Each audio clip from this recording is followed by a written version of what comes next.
Hi అండి. అందరికీ నమస్కారం. ఈ రోజున కొండపాటూరు పోలేరమ్మ తల్లి తిరునాళ.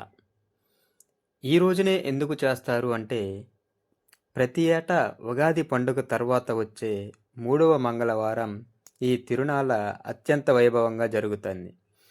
ఉగాది తర్వాత వచ్చే మొదటి శుక్రవారం రోజున అమ్మవారి కొలుపు జరిపి జాతర చాటింపు వేయటంతో ఉత్సవాలు మొదలవుతాయి. ఈ జాతరలో ప్రధాన ఆకర్షణగా సిడిమాను ఉత్సవమే ప్రధాన ఆకర్షణ. ఇప్పుడు మీరు చూస్తున్నట్లుగా కత్తి పట్టుకొని ఉన్నది పెళ్లి కొడుకు. అంటే సిడిమాని పెళ్లి కొడుకు అనేసైతే అనటం అక్కడ ఆనవాయితీ. ఈ సిడిమాను ఉత్సవం అదేవిధంగా ఈ తిరునాళ్ళకి ముందు మల్లెపూల పూజ అనేది కూడా చేయటం అయితే జరుగుతుంది. అత్యంత కన్నుల పండగగా ఈ మల్లెపూల పూజ అయితే జరుగుతుంది. ఆ తర్వాత పండుగ రోజున సుదూర ప్రాంతాల నుంచి వచ్చేవారు పొంగళ్ళు పెట్టుకొని ఇక్కడే అమ్మవారి మొక్కు తీర్చుకోవటం అయితే జరుగుతుంది. చూడండి, ఎన్ని వేల మంది జన సందోహాల మధ్య ఈ తిరునాళ్ళ అత్యంత భారీగా అయితే ఈ తిరునాళ్ళ జరుగుతుంది. గుడి చిన్నదే అయినా వచ్చే జనం మాత్రం వేలల్లో వస్తారనేసి అయితే చెప్పొచ్చు. ఈ వీడియో చూస్తుంటేనే మీకు అర్థమవ్వచ్చు. తిరునాళ్ళ అనేది ఏ రేంజ్‌లో జరుగుతుందో.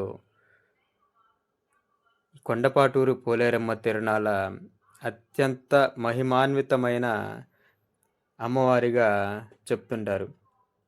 ఈ జాతరకు భక్తులు ఎడ్ల బండు, ట్రాక్టర్లు, మల్లెపూలతో అదేవిధంగా రంగురంగుల విద్యుత్ దీపాలతో అలంకరించుకొని కుంకుమ బండ్లుగా అని పిలువబడుతూ ట్రాక్టర్లతో అయితే రావటం జరుగుతుంది. ఇప్పుడు మీరు చూస్తున్నది మొత్తం సిడిమాను.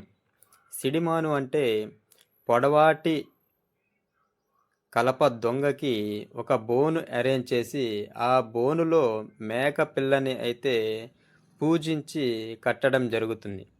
ఆ మేక పిల్లకి అక్కడ జీడి మామిడికాయలైతే అమ్మటం జరుగుతుంది.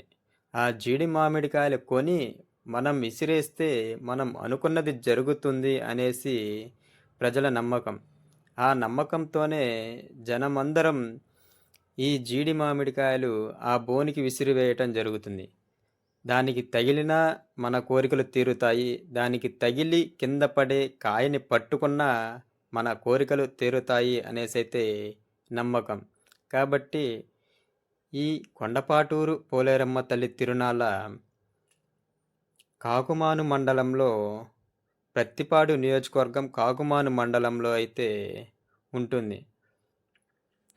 కాబట్టి పొన్నూరు నుంచి అయినా వెళ్ళొచ్చు.